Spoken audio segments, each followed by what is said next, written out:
Welcome to SEC Sports Roundtable. I believe we're at episode 157. So I'm your host, Shane Bailey, welcoming you back. We have been, I guess we're knee-deep into it. We're not quite waist-deep into the previews yet, even though we're right around the corner from the actual football taking place. So by the end of this week, I guess we will fully be waist-deep, and by next week we'll be covered up, because football will be starting just over a week from today. So lots of things to discuss. We've covered a number of the programs, both East and West. You can go back and check those out on iTunes, Stitcher, YouTube, wherever you want to go, or where you found this. So we're glad you stumbled upon us. So like I said, I'm your host, Shane Bailey.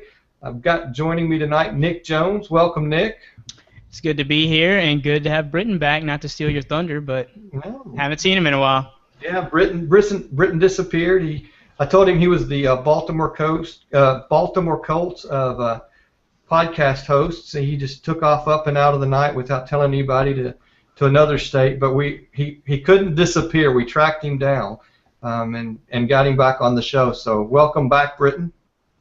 Very glad to be here. It's been too long. I'm still in SEC territory, just barely, now that Missouri has joined the SEC, because I'm in the Kansas City area, but thrilled to be back on SECSRT. Well, we're glad to have you, and it's funny that it was kind of, I didn't even put two and two together since you're in Missouri, and that's the first one we're going to do. I know that that's not your allegiance, and so we will do that team, I believe, tomorrow. But glad that you can bring some perspective from that side of the SEC. It's been lacking, so we're going to get a new side of how Missouri's looked at, I think, and it might be how we think they are perceived. Who knows? But we'll look at those folks.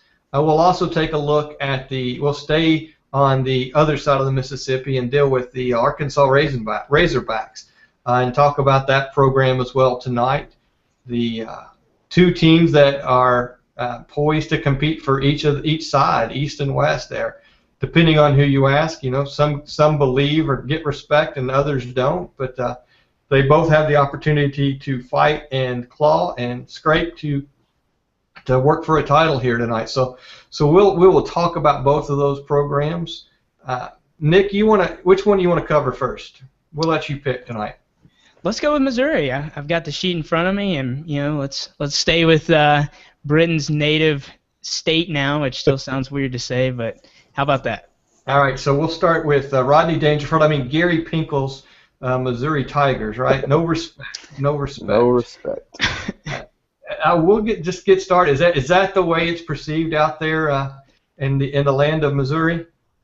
Yes, it absolutely is. In this day and age of podcasting, you're able to listen to what you're used to listening to no matter where you live. So I haven't listened to a ton of local sports talk, but I've definitely tried to catch some. And they're also Royals crazy right now for good reason, so they talk a lot about that. But when they do talk Missouri college football, there is some angst up here, and some of it's understandable.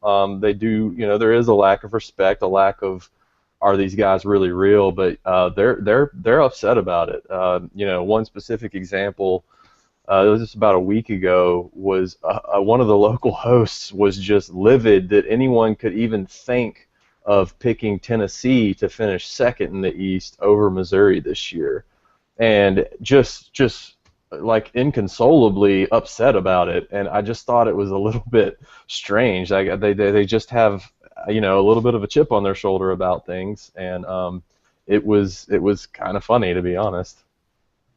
Well, Tennessee's the same way here. Being in the heart of an area that I do not care for as far as football, being the Tennessee Volunteers. They've always had a chip on their shoulder. They always believe that they're the best team or can win the SEC East, and they've even thought that through the Lane Kiffin years and the Dooley years. Now they always go back after the fact and say that's not true. We just were rebuilding, or we just didn't have the right coach in place. But you listen to the radio every year, and their fan base believes it.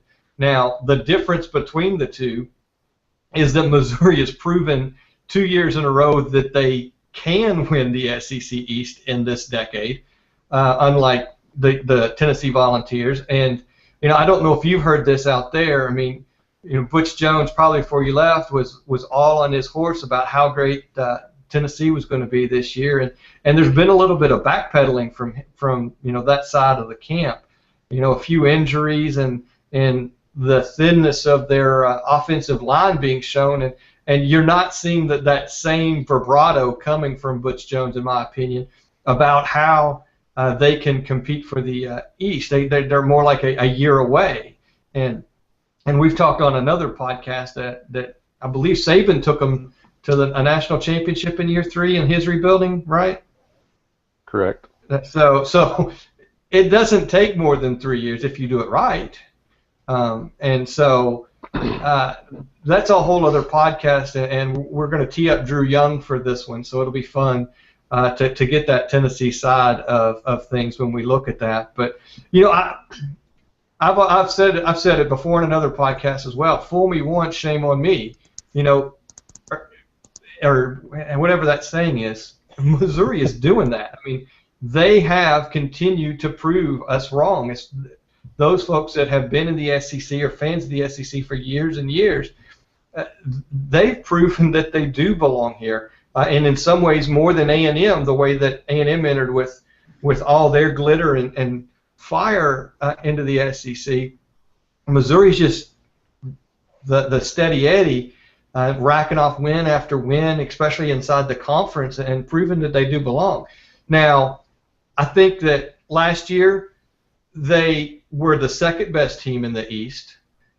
Georgia, to me, in my opinion, was still the best team in the East. They got riddled with injuries, and when you lose so many key players as Georgia did, it becomes difficult to compete in a competitive SEC. It doesn't matter if you're in the East or West. When injuries start taking hold and start depleting your program, those are hard to recover from. And so Georgia hit that. They hit that wall and they hit that injury bug bad. If that wouldn't have happened, I don't see Missouri winning the East. And I don't know what the folks out there think or feel as how that would have went if they would have had a chance if Georgia were healthy.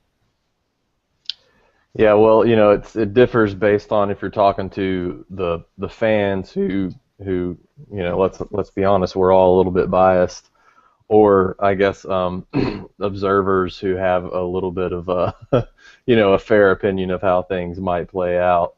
To me, you make the Texas A&M comparison. To me, the difference between how the last 2 seasons have gone for those 2 programs has a lot to do with A&M being in the West and Missouri being in the East. And I don't want to take anything away from Gary Pinkel or what Missouri has done. You have to give them respect. No one thought, even though they were coming to the East, no one thought they would be able to produce at the level they have. But I think they've come in at a time when the East has been historically bad. The powerful programs that are typically great have not been very good, and Tennessee and Florida, Georgia has done what they seemingly always do, and that's disappoint, even though they have all the talent in the world and should be good. And Missouri's taken advantage in ways that we probably never thought they would, which is being really good defensively. But I still think if you swap them and put them in the West and A&M in the East, Mizzou's not going to SEC championships. We've seen how they stack up against the best programs from the West, and it hasn't been good. But again, not to take anything away from them, I just think they've taken advantage of a situation that has been presented to them, and all the props in the world for that.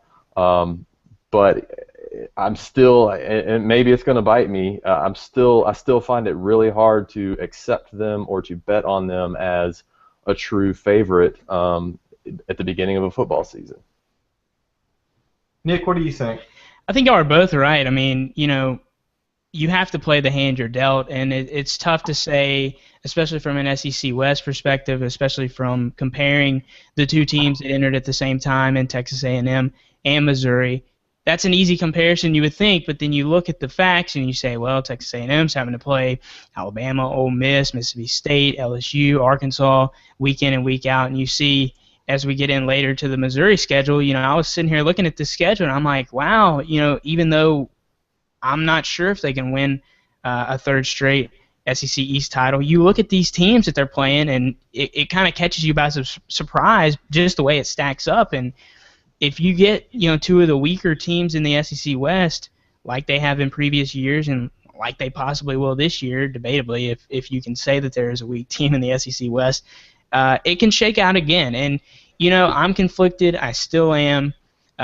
Shane, you and I have talked on several previous podcasts this year that are we going to bet against Missouri again? Because they've already, like you said, they've already fooled us twice and made us look bad.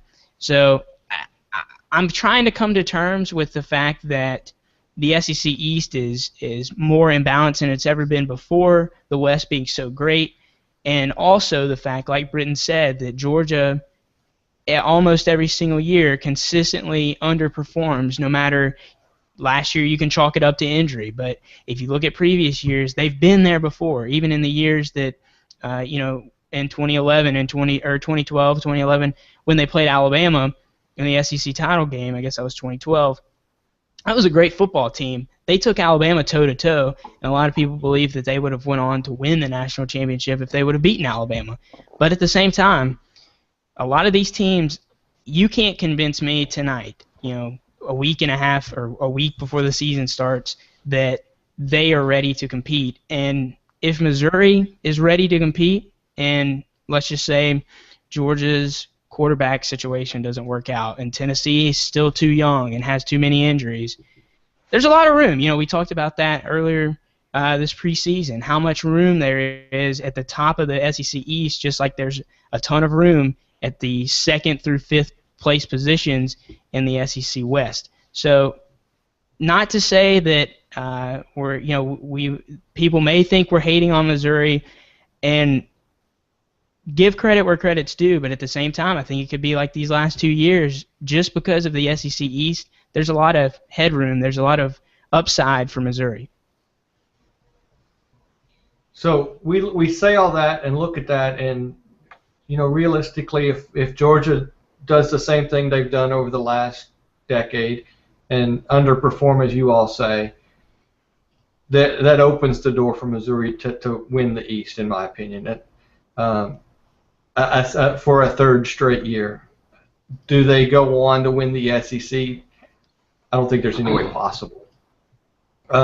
Let's talk about their program and talk about what has changed there. I mean, they've had a number of changes that's taken place inside that program as far as losing some key players for a third year in a row. That's got to take a toll at some point on your depth.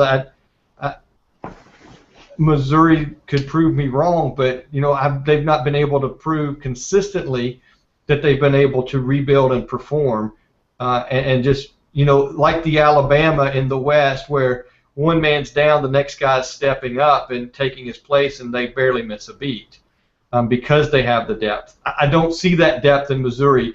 Britton, what are you seeing and hearing over there, and am I off base with that? Well, I tend to agree with you. I think that the real Missouri is somewhere in between what they were that first year when they were 4-8, didn't go bowling, and what they've been the last 2 years. And you kind of hit it on the head. It's because they don't recruit at the same level that the rest of the SEC does. This is part of the reason that Gary Pinkel is one of the better coaches in the country, because he doesn't recruit at the same level as the SEC.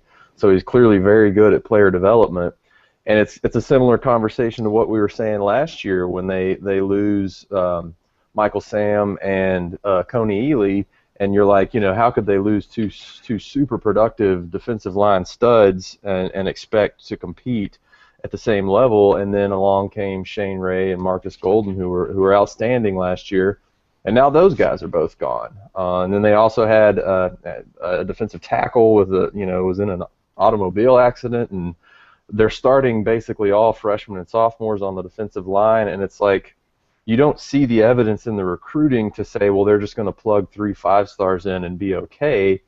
So it's hard for you to reconcile their ability to replace guys in the way that they did last year on a consistent basis.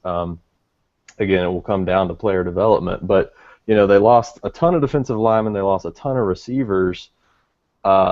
It's the receiver is not necessarily that pain point in the SEC where you lose so many guys and you feel like you can't replace it. But defensive line certainly is.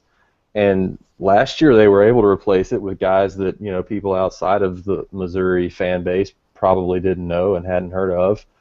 And they're in that position again. So can they replace them? I lean towards no because of what we just talked about. But at the same time, is anybody willing to bet against Gary Pinkel and what they've done in the last 2 years? Yeah, that's a really good point, Britton. One thing to bring up is obviously Dave Steckel's not there anymore as the defensive coordinator, taking a head job at Missouri State, I think. And part of me thinks, obviously, Pinkel's a great player developer. We've seen that before time and time again. But when you talk about how good those defensives have been, it is reasonable to say that there could be a lack in player development, at least this season, because of Steckel's, leaving the program. At the same time, though, like you said, it's so hard, and you want to caution yourself because just because we can't name, the Deshaun Haynes or any of these other guys that are coming in, that really doesn't mean anything when it comes to Missouri because, we had seen Shane Ray play before, but nobody believed that Shane Ray could be on a watch list or even in the final for a defensive player of the year for the SEC or even nationally. And by the end of the year last year, despite some of the troubles that he ran into, especially in the Alabama game, he was right there.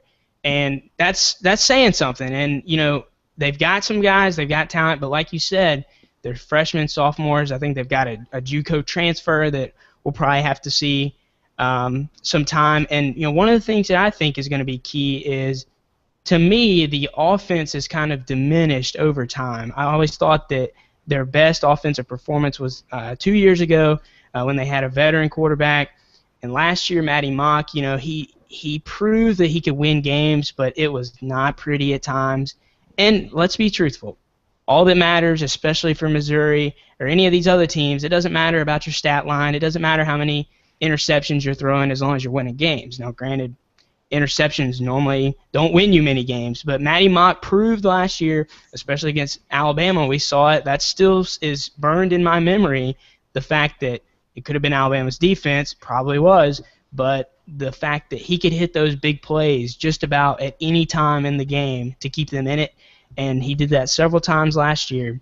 And if that big play ability is still there, even with 3 new receivers once again, they could be dangerous. But it's so tough because in a team that you rely on, you're in baseball country now, I would equate it to something like the Cardinals do.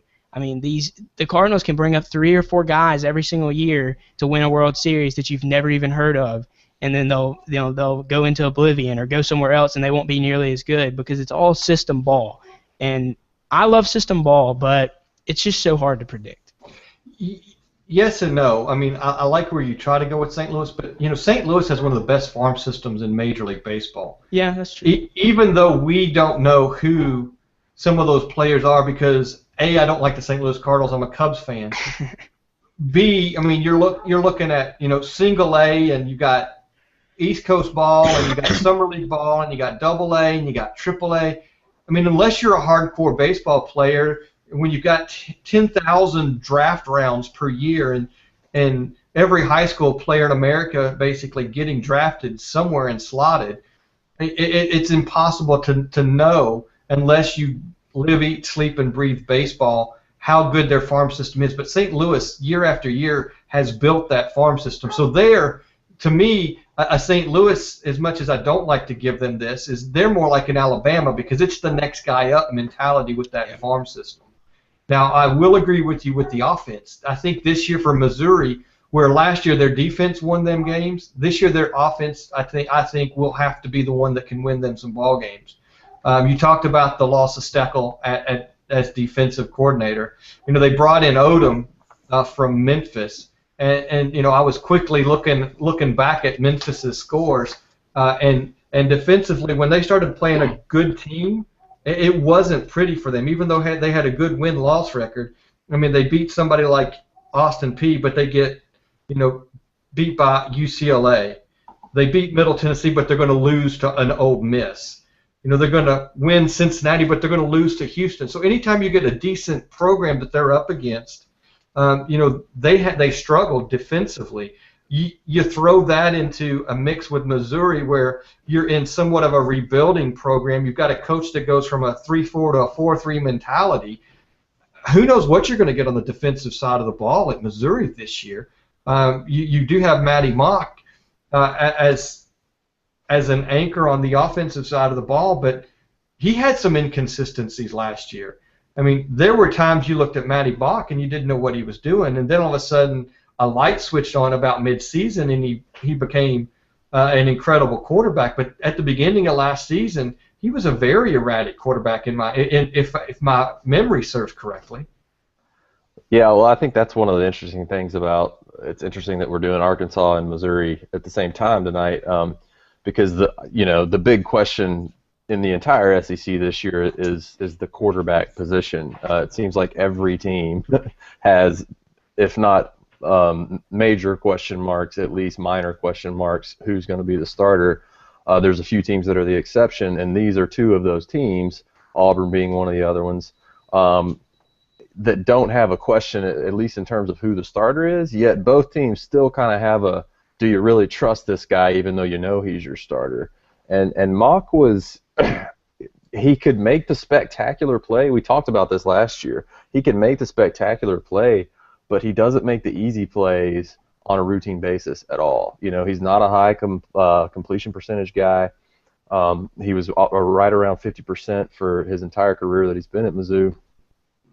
And he just, they don't ever really stay on schedule offensively. I mean, they were 92nd in total yardage last year offensively, and when you think of a Missouri team, you don't think of them being nearly 100th in offense, yet in the top 25, top 30 defensively, and that's kind of what they've become coming to the SEC. And I think a lot of that has to do with they're playing some SEC East teams that aren't really good offensively, and so they don't need to be great offensively to beat them, and their defense is able to hang with them. Again, I don't want to take shots here because they've been good defensively, but the point I was leading off with was Matty Mock is, yeah, he's your starter, and that's great compared to a lot of the other quarterback situations in the conference, but I still don't know that I trust him to win big games over and over again, even though he is capable of making the big play, and they won big games last year. A lot of times it felt like they were winning in spite of him, not because of him. But this year I think they have to win because of him. Yeah, I would agree. I think there's going to be more pressure on him because, again, unless Pinkel works his magic, he's rubbing his magic rock over there, there's every reason to believe they take at least a little bit of a step back defensively, and are not going to be as dynamic there. And so you've got to score more. They lost all the receivers. Again, Mock has to be the one to make it happen. Now, they've got most of their offensive line back. They had a very productive running back in Hansbrough, who's back and healthy again, so maybe they rely on the run game a little bit more. But again, you don't think of Missouri as an Auburn type of pound the rock team either. It's a spread win with your quarterback team, and I just don't really trust Mock. Maybe that's just me, but I don't. Nick, you got anything you want to add before we try to figure out how many wins they're going to have? No, I mean, I'm with you, Shane. If they're going to do it this year, they're going to have to win with offense. That's something that sticks in my mind from years and years ago when they were, 5+ years ago when they were in the Big 12. They had to win with offense because hardly any defense could step up and stop a Big 12 offensive attack. But I think Britton's right to be apprehensive to say that Matty Mock could be the guy. And that was a really good point that Britton made because if you're an Alabama fan right now or if you're a Georgia fan, you would love to have be in the position that Kentucky or that Missouri has and be returning one of the only experienced starters in the league. But an inconsistent Matty Mock is not much better than an unproven quarterback at any of these other schools. But he has the arm, he has the natural talent. It's just going to be the fact if he can take the bull by the horns and be able to get this offense to the next level. And right some of the wrongs the defense could have if our projections are right. All right, so let's kind of look at the schedule. And you'll have to forgive me, when you get so far out west, I don't even know how good a team is. How good is BYU supposed to be this year? Yeah, that's one of the questions I have too. I mean, you see BYU and you kind of automatically think that's a tough out of conference. I know they have Taysom Hill, who was sort of a dark horse Heisman contender, I believe, is still there. So certainly that's not a pushover, but I also don't know if they're a top 25 type of team like they have been, a few times over the past decade. Nick, do you have any insight to BYU? I know they're playing a really tough schedule this year. They've got several out-of-conference teams. Not knowing anything about them, you can normally expect BYU to definitely be a bowl team, probably around 7 to 8 wins. But they do have a tough schedule this year, and Missouri is part of that. So, but one thing that shocked me is I don't really know the backstory about it, but it's so late in the season. I mean, this is like the second to last game, or the third to last game, but in the season, which is extremely rare for an SEC school to be playing an out-of-conference game that late. And it's a home game for you, Britton. It's in Kansas City. Yeah, I saw that. So one poll I looked up has them right outside the top 25, the top team in others receiving votes. I'm not sure how credible that is, but they're certainly not a pushover. You're looking at a top 30, 35 team most likely. I've got one that's got them ranked 46. Oh, okay. But still, you're in the top 50. I mean, when you look at it, you're going to be dominated by 3 programs. That's still a good, strong program to be up against. I mean, it's not an FCS team. No, it's not that. Yeah. So for example, Vanderbilt, who's going to kick the season off, probably with a loss, against the West Kentucky Hilltoppers, they're ranked 74th in this poll. So in comparison, BYU's a pretty good team. They did have 8 wins last year. They lost their bowl game. It was a double overtime loss to Memphis, the same team that the new defensive coordinator for Missouri has. So, but you're right. That's way down the list of games for them. They start off with what, Southeast Missouri State? Does that sound right? Yeah, that's correct. So they've got a pretty soft open. You would be shocked if they're not 3-0, and sorry Shane, but you would think they'd be 4-0 after September 26th at Kentucky. If they want to compete for the East, they're going to be 4-0. Yeah, absolutely. And honestly, just looking at the schedule as a whole, I mean, this is about as good as you can hope for with an SEC schedule. Nick mentioned earlier, you get who are probably, at least they're picked right now to be the 6th and 7th place teams in the West, so you miss all the toughest West opponents. Now I think both of those teams are still going to be good, so it's not easy, but their out of conference isn't tough. If BYU's the toughest game, that's not too bad. And they get Florida at home, they get Tennessee at home, so this is compared to what I'm looking at on Alabama's schedule, I mean, this looks great. Yeah, they go to Kentucky, they go to Vanderbilt. The toughest road game for them's going to Georgia. Mm-hmm. Yeah, and talking about that Georgia game, I mean, you look at it, I mean, they could easily slip up, and depending on how good Florida or South Carolina is, if South Carolina has a better year than last year. But if you're a Missouri fan, you've got to be hoping that you're going into that Georgia game sitting pretty. You're going to be 5-1 or 6-0, and to be mid-October by then, that's a pretty good place to. You're 3 games into the conference. You've already got 3 traditional SEC East games in the way, or out of the way, and going into Sanford Stadium, as hard as that may be, you don't know what Georgia's going to look like right there, and especially after Georgia's going to have Alabama coming up around that time. Definitely a pretty easy schedule up until that point. I mean, I look at it that if they want to have what the kind of year they expect to have, they're gonna need to go 6-0 right there. Yeah. Because I think it's a loss when they get to Georgia, and I think they lose to one of the two West opponents, whether it's Mississippi State or Arkansas. I think they have a good chance to split the West, and so you're going to have two losses right there setting out there. You're smiling, Britton. Are you agreeing or? Yeah, I actually agree. I think they feel like a 9-3 team to me. It was interesting listening to one of the previews. I don't remember if it was South Carolina or someone else, where Nick said he kind of picks a number that feels right and then tries to back his way in. And I was like, I've never thought of it that way. I've always just gone through and picked, and usually after I pick, I'm like, that doesn't feel right. They're supposed to be an 8-win team, and so I'm going to try it Nick's way now, and this feels like a 9-win team. The problem is when you get to that schedule, it's like, oh, man, finding 3 losses is tough, and that's kind of what we've been talking about with why they've been able to win the East. But to me, it comes down to, I feel like at Georgia is not a guaranteed loss, but I feel like that's a loss.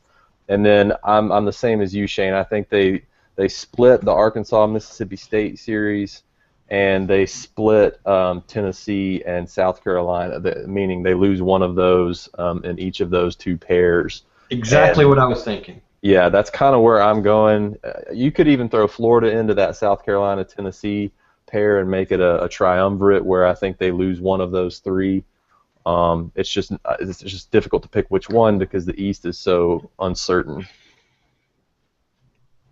Yeah, and for me, I mean, I went 10-2, but you could easily go 9-3, like you guys are talking about. I think one of the things that swayed me that direction is South Carolina and Florida very early in the season, especially for Florida. You look at them; I mean, they could be a completely different team by the end of the year, either on the better end of the spectrum or the worse end. But at the same time, you look at they get Mississippi State at home.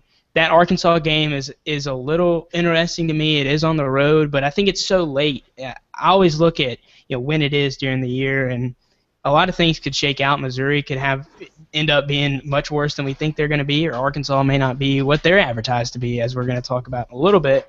But I would definitely say that they split one of the SEC West games.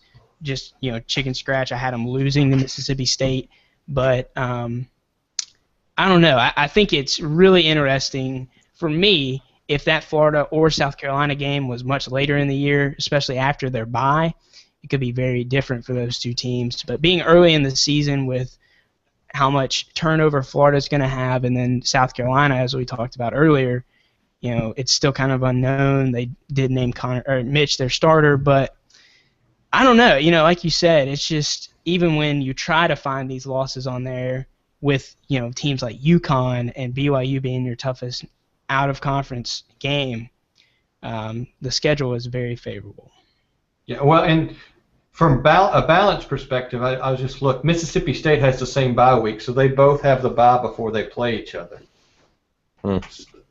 So that kind of levels out that extra week off because they both have that. I say that I like that 9-3 number. But you look at the way the East is and the uncertainty that's out there. We've already talked about South Carolina and how who knows what Spurrier's got up his sleeve and what he's got going cooking down in South Carolina. If he's got another 9-10 win program, well, that could be a buzzsaw when they get the Gamecocks, and that happens pretty early in the season. What happens if Kentucky continues to improve? That's not necessarily an easy win on their part. I'm not going to say that that's just an automatic loss, but the homer in me says that Kentucky, if they continue to make strides the way they did last year and continue that on this year, they could beat almost any team in the East any given Saturday if things fall in the right place. And we've seen it time and time again that those things can fall in place at the blink of an eye for a particular team. So you could turn around and go from a 9 or 10 win team to a 7-win team in the bat of an eye in the SEC East. And we know that can happen with any team in the West. So I can't anoint them the SEC East champions right now. I do feel like I like that 9-win number more than I like a 7-win number, but it's not out of the realm of possibility that they could lose to both Arkansas and Mississippi State. lose to two SEC East opponents, Georgia being one of them, and South Carolina, Florida, or Tennessee be the other one. Now all of a sudden you're fighting for your life just to stay in the middle of the pack of the SEC East this year. Yeah, but it feels like that would just like we don't think they could go 11-1 or 12-0 because everything would have to break right for them. It feels like everything would kind of have to break wrong for them to only win 7 this year, to me anyway. Yeah, but everything's broke right for them so many times. It's like Auburn. You know, things have been breaking right for Auburn more times than not in some crazy outcomes and crazy games. And they come out at the end of the time when they're showing their cards, they're the winner. And well, sooner or later, Lady Luck loses. You know, she gets kind of tired of being on your side, and so who knows what. And that's the funny thing about this. And while it's improbable, it's not impossible in my opinion. And one of the things for me too is when I look at Georgia, not to ruin our Georgia preview, but when you look at Georgia, they have Alabama and Auburn on the schedule this year, and those could easily be 2 losses. It could be 2 wins, but it could also be a split. And that really does not bode very well for Georgia when it comes to an SEC East schedule, because if you drop both those games and get shown up by Florida or Kentucky or South Carolina, like we've talked about, if Missouri pulls off the win, I think that's a lot of the reason why people have Tennessee creeping up there and people have Missouri in the right behind Georgia, and that's the thing that really I don't want to say that. I don't think Missouri could win it outright, but with the schedule that Georgia has, especially their crossover games this year, there is not a lot of room for mistakes on their part. And, I mean, not to say that, Missouri could very well mess up their season very quickly, but there's a little bit more room for mistakes when it comes to Missouri. They don't have to win that Georgia game. And I think I may be wrong, but depending on how the tiebreak works, I think a 9-win team, especially with all 3 of their losses coming in the SEC, they could win the East. Yeah, that's a really good point on the schedule. Georgia's is brutal this year with that West crossover, and I feel like just like we are kind of scared to bet against Missouri and Gary Pinkel because we've seen what they've done the past 2 years when we were all counting them out and didn't think they could do it. For that same reason, it's hard not to, or it's impossible for me to eliminate them from the possibility of winning the East because we're kind of counting on Georgia to be that team that does it, and we're all used to what Georgia has done the last 5 to 7 years where they just find a way to choke it. They're the Clemson of the SEC, and for that reason, I can't definitively just say there's no way Missouri winds up winning the East again. It feels like they won't. It feels like they shouldn't. But doesn't mean they will. I mean, they could. Exactly. It doesn't mean they won't. So.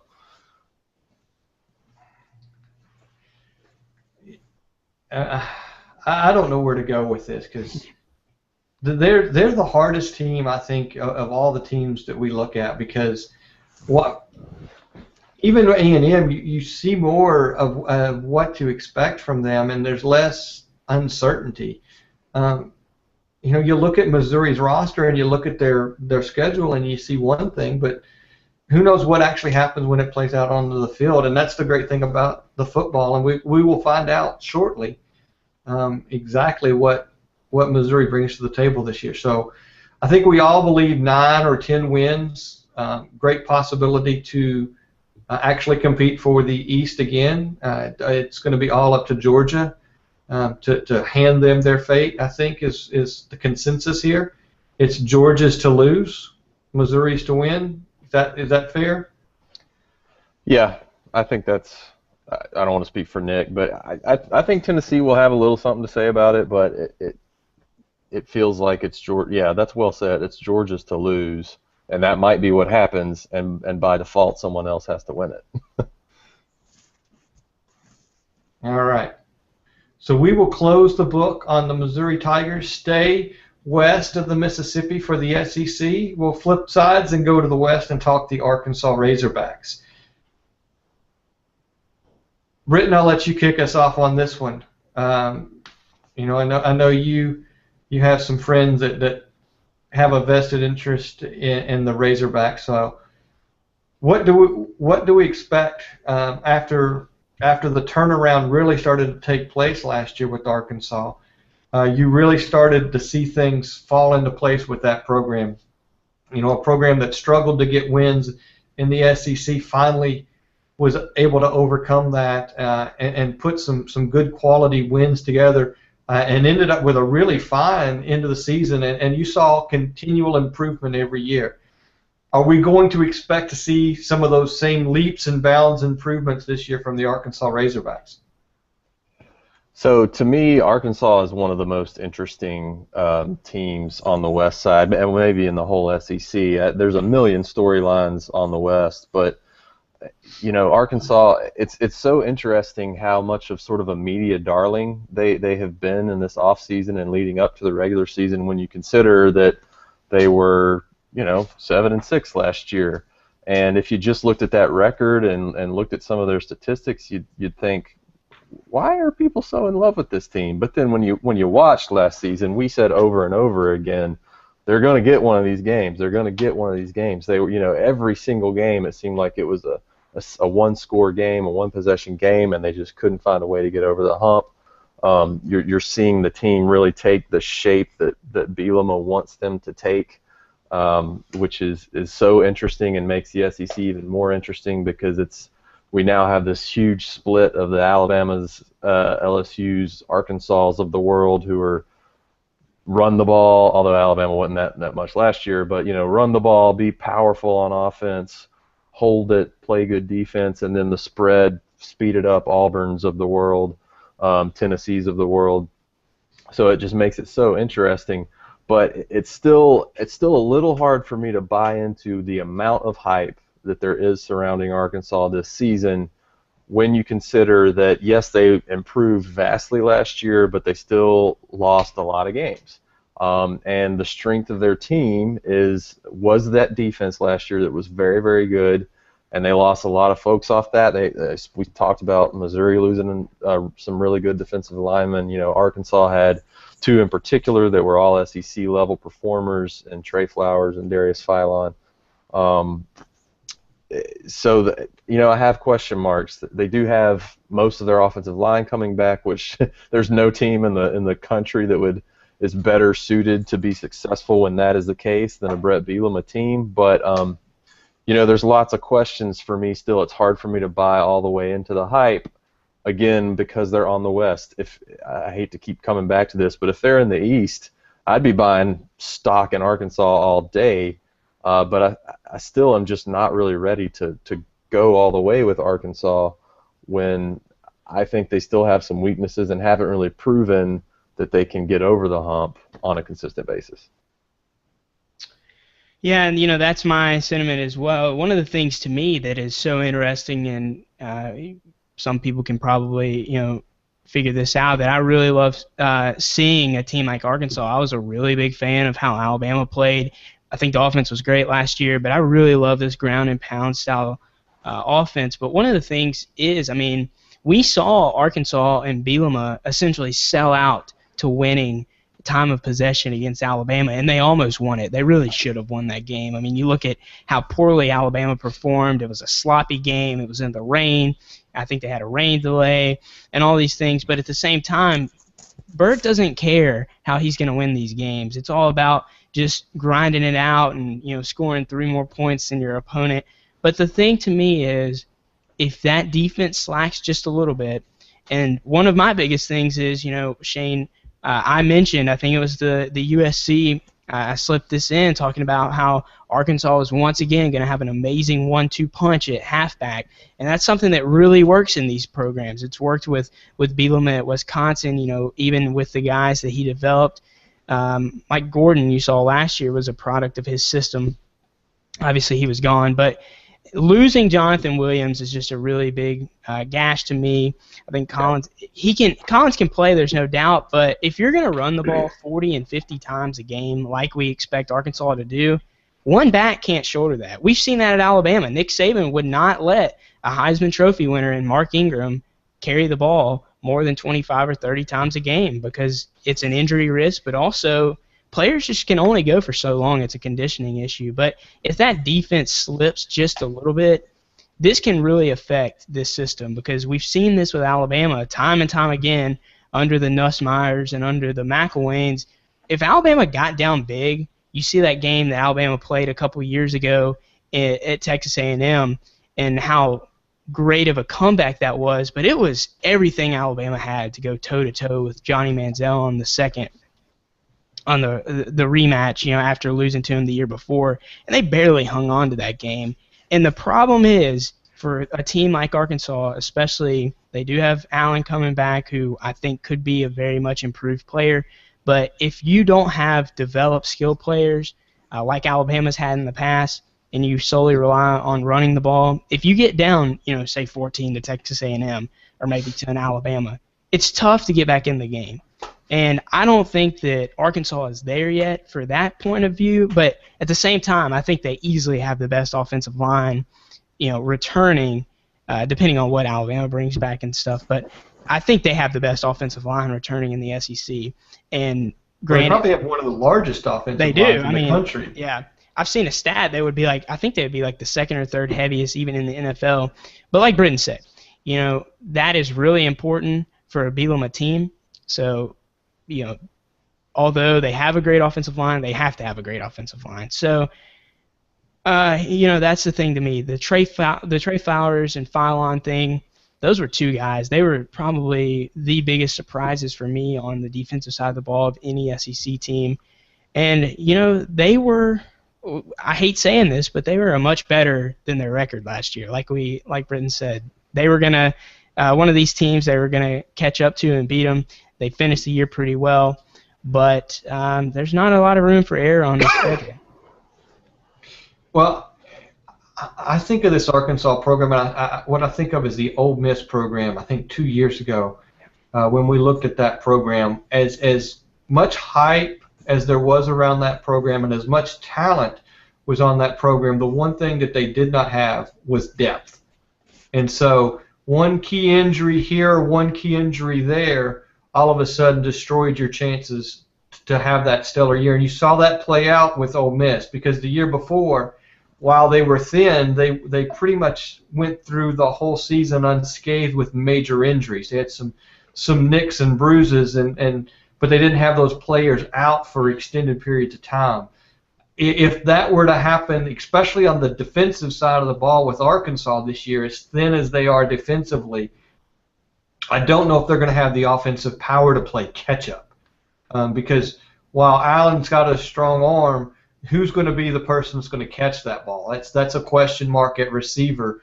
And if you don't have that deep threat, the offensive line can give your quarterback as much time as he wants, but if you don't have a receiver that can get downfield and get open, it doesn't matter, because then all of a sudden you get what's called a coverage sack, because the offensive line can only hold so long, or you're going to get an eligible man downfield, or something's going to happen because the play can't stay up that long, time after time after time. So there's going to be some hiccups that they're going to have to overcome there, and if they can stay relatively healthy, especially on that defensive side of the ball, they've got a really good chance to play and be a strong contender in the West. I don't think they still have enough horses to win the West, but I do think that they have the ability to beat some teams in the West this year.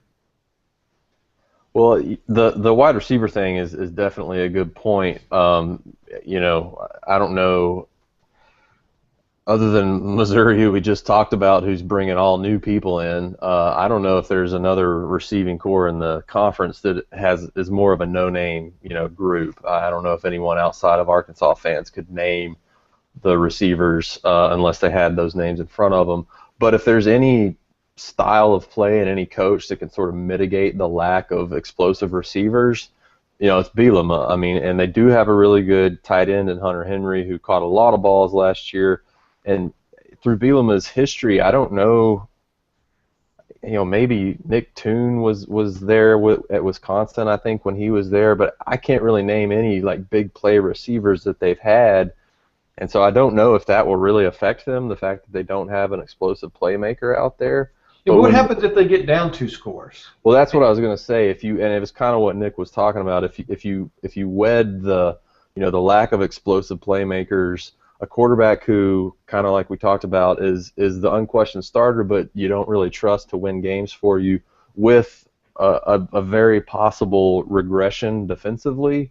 Man, the way college football is going, it's an offensive sport, more so than even the NFL, more so than college football has ever been.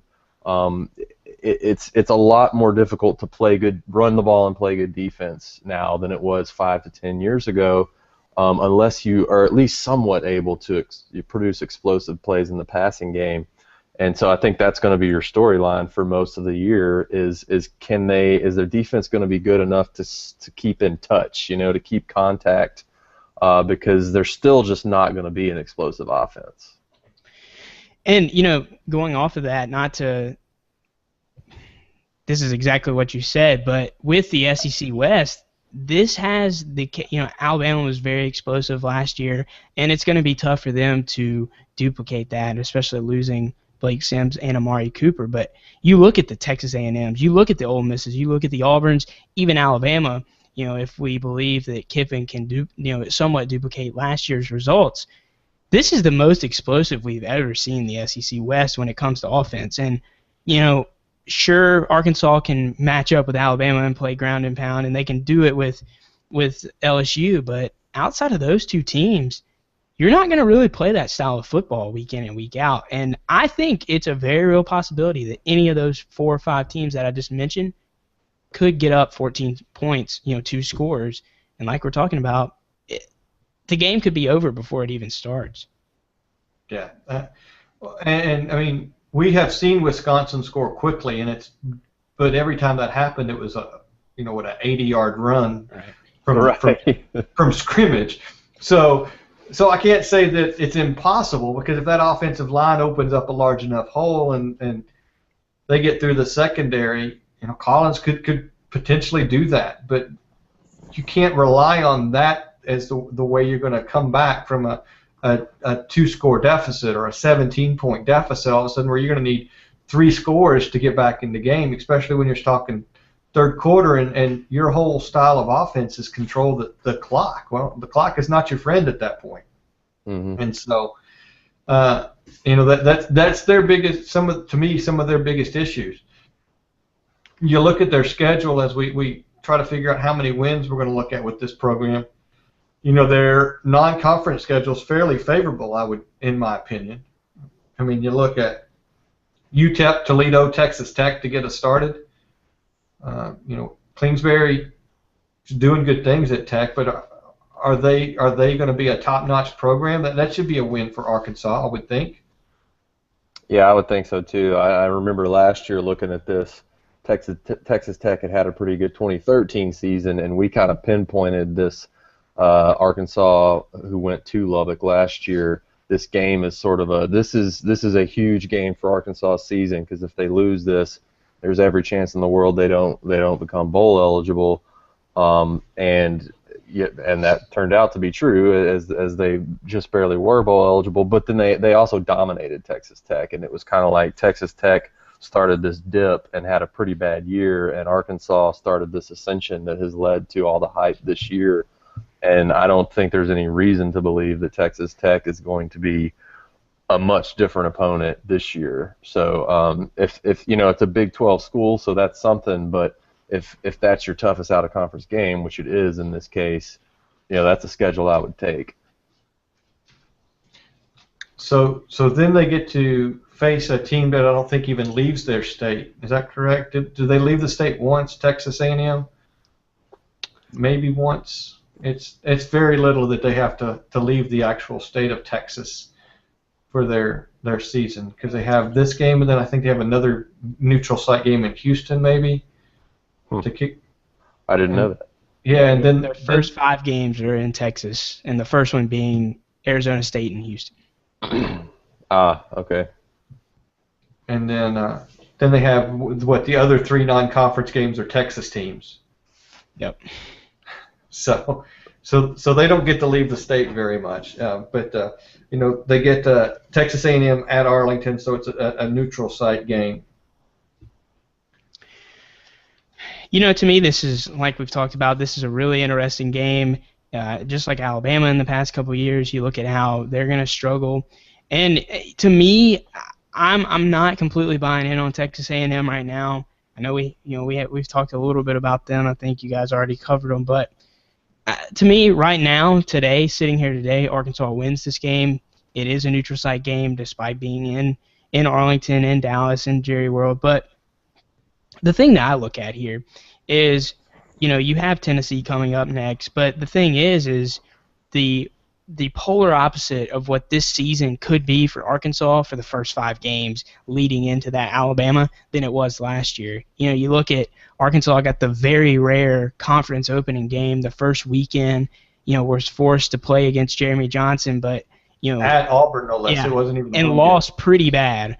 And like Britton said, it took a couple weeks for them to kind of get their feet under them. And, like you've said, Shane, as well, they weren't really there last year, questionably there this year. So really getting off to a good start, that's what I'm kind of banking this on. And I think that's what a lot of these guys that, like Britton has said, the media darling that they've become, a lot of people see this potential of them coming into the Alabama game with a very favorable start. But they could easily lose that Texas A&M game as well. I'm going to give them the win. I'm following your logic, and I did that when that hit me square in the face. I really hope this works out because everybody's doing it now. So. Yeah. Well, you kind of do it in your head, but you've never really you didn't look at it that way, and so I think there's 4 losses for Arkansas this year. I think they can be an 8-win program. And so when you look at that, you go, where are the losses going to come? And so in my opinion, I think it's going to be Alabama and Auburn. I think it's going to be one of the Mississippi schools, and then it's going to be when they go to Death Valley at LSU. There's your 4 losses. And so the rest of them you're going to say you're going to win. You're going to split the state of Mississippi. And you're gonna beat Tennessee. You're gonna beat UT Martin. You're gonna beat Missouri. So when you look at it in those aspects, I think that they are solidly an 8-win program. Where do you guys see? To me, I don't know. I struggle getting them over 7. Not that I don't think they can, or it's not that they can't do it. But with that at Tennessee game having to be probably the 8th win, because I tend to agree that I think at Alabama, against Auburn, and at LSU, it's hard for me to see them winning those 3 games.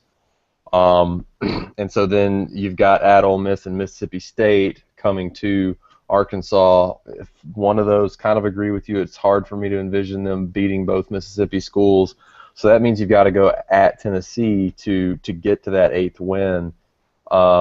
And I don't know. I don't know. Shane, I haven't been in Nashville now, and it was interesting to hear you say that Butch Jones is backpedaling a little bit. I haven't heard that being up here. And so I have been buying into Tennessee a little bit more this year, obviously, than the past decade or so.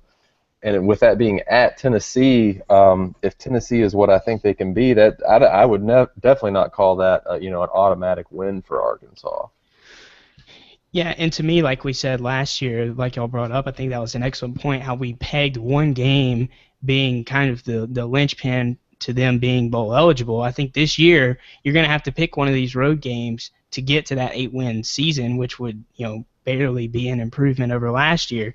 And look at the draw. I mean, the only other thing that obviously they alternate with with Mississippi State and Ole Miss, but I mean, to me, Ole Miss could be a winnable game if it's in Fayetteville. LSU could be a winnable game if it's in Fayetteville. Tennessee is a very winnable game if it's in Fayetteville. But you look at those 3 road games, those are tough places to play. I mean, Tennessee's hard to beat in a down year at Neyland.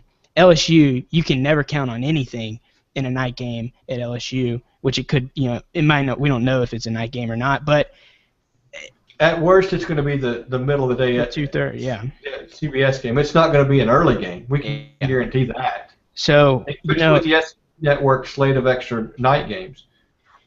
And to me, it's just tough. I mean, I have them at 8 wins, but like Britton said, if it's that Tennessee game, and if let's just say, they have trouble with Texas A&M, and that's the game in between Texas A&M and Alabama, it's going to be tough to get that win. I think they're very solidly a 7-6 team, but it's a much different storyline than last year was, because I think we all walked away from last season going, wow, much like the media is saying today, wow, what a great season they had. Bielema really turned it around, and not to say that Bielema another 7-6 win or 7-6 year is a bad year, but I mean, with what we're hearing in the media, I'm seeing people 9 and 10 wins. I mean, second, even maybe a sleeper for the SEC West, and if we're having trouble getting to 8 wins, that doesn't bode well.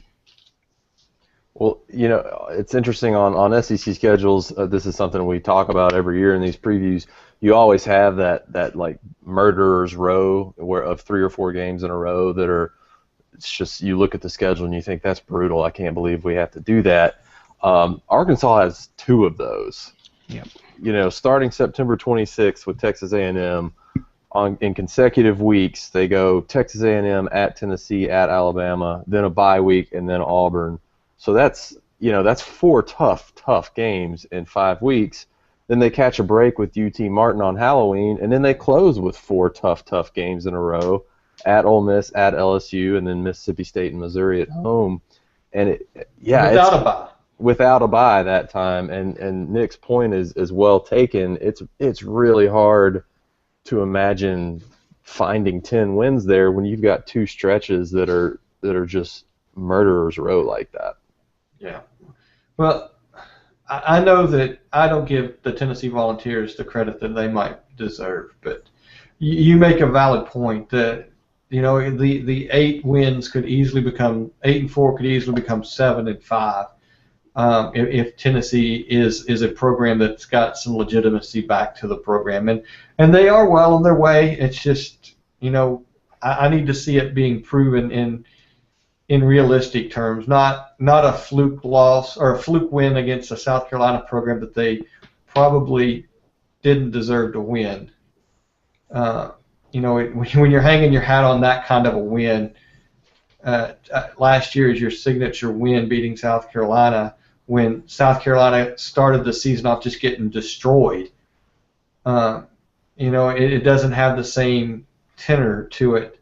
And so, I've not completely bought into the Tennessee Volunteers being able to compete for the East and be that program. So maybe they can prove me wrong, and if that's the case, then there's definitely a hiccup there when you hear Rocky Top being played. Or them cheering Rocky Top, which is kind of silly now. I think they do that after first downs, Britton. Okay. One half of the side of the stadium is going to yell Rocky, and the other is going to yell Top. See, I don't hear these things anymore. They don't talk about that kind of stuff in Kansas City. Things just drive us crazy. Hey, at least I don't have to hear that blasted song as much. So. Yeah, amen to that. You never get to hear it anymore. How blessed are you? Yeah, it's really weird being up here instead of Nashville, because Nashville's kind of the melting pot of SEC, And I haven't seen an Auburn shirt, I haven't seen a Tennessee shirt or that terrible orange color anywhere. I haven't seen anything but Missouri and Kansas. So it's a different world up here. It might be a little refreshing. Yeah, it is kind of nice. Well, guys, I think that's going to put a bow on these 2 teams. Is there anything else you guys want to add? I know Britton, people want to follow you. They can find you at RTR Britta on Twitter. Anything else you want to leave the folks with? No, I'm good. It's good to be back. Football is almost here. If you look in your 10-day forecast on your phone, football is in the forecast. So that means it's the right time of year. Nick, how about you?